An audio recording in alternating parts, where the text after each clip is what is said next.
جی दादी के भाइयों से पोतियों को पर्दा करना पड़ेगा। वो दादी के जो भाई हैं ना, जी जी, वो गैर महरम है ठीक है, इनके लिए, पोतियों के लिए। अब थोड़ा सा गौर करेंगे तो मसला समझ आ जाएगा। ज़रूर शेख फरमाइए। ये जो दादी के भाई हैं ना, हाँ जी, ये इनकी पोतियों के बाप की, दादी जो है वो बाप की माँ है, हाँ बिल्कुल, और जो बाप की माँ के भाई हैं भाई हैं, वो बाप की नानी की औलाद है, औलाद हैं। हाँ जी बिल्कुल, और जो बाप की नानी की औलाद है ना, वो महारिम में नहीं आती। अच्छा, महारिम को अल्लाह ने सूरह निसा में चौथे पारे की आखिरी आयत में उनके सब के नाम लिख दिए कि ये महारिम है, इन के साथ निकाह हराम है, नहीं हो सकता। बाकी जो इनके तमाम अलावा हैं वो सब औरतें हलाल हैं, उनके साथ निकाह हो सकता हाँ, है। बिल्कुल ठीक वो अल्लाह ताला ने बता दिया। और उसमें बाप के नाने की औलाद नहीं आती है महारिम में। अच्छा अच्छा, ठीक है, वो गैर महरम ही है, वो ठीक गैर है, महरम है। ठीक है शेख फरमाइएगा। शेख साहब ने तो बता दिया। हाँ अल्हम्दुलिल्लाह, हाँ जी, लेकिन मसला ये है कि मैं आपसे सवाल करता हूँ, जी पूछता हूँ कि ये जो दादी के जो भाई हैं, हाँ जी, वो जो दादी का बेटा है उसके क्या लगे?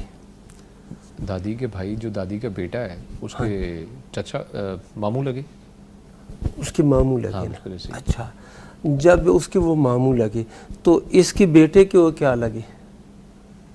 नाना लगे, नाना बोलेगा उन्हें। हाँ जी, ये जो है ना, ये महारिम में से है।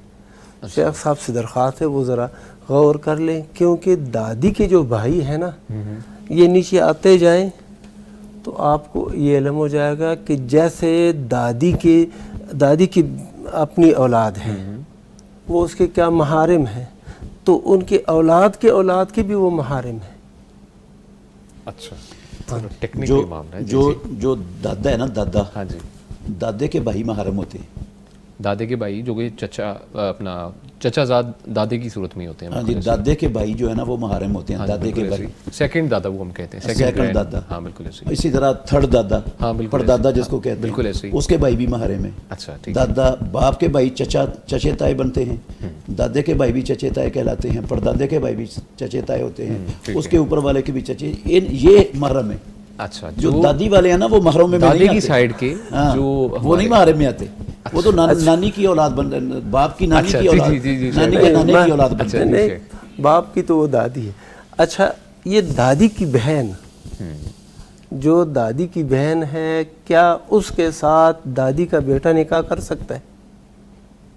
दादी की बहन से खाला हो गई, खाला से, बिल्कुल ऐसे ही, खाला हो गई, वो माँ की सूरत। इसी तरह नीचे जहाँ तक भी जाएंगे ये उनकी जो क्या है, या मामू बनते हैं, या फिर अगर औरत है तो खाला बनती है, अगर मर्द है तो मामू बनते हैं। निकाह बिल यानी कि जायज़ नहीं है, ये महारिम में से है, कोई पर्दा नहीं। ठीक है, ठीक है।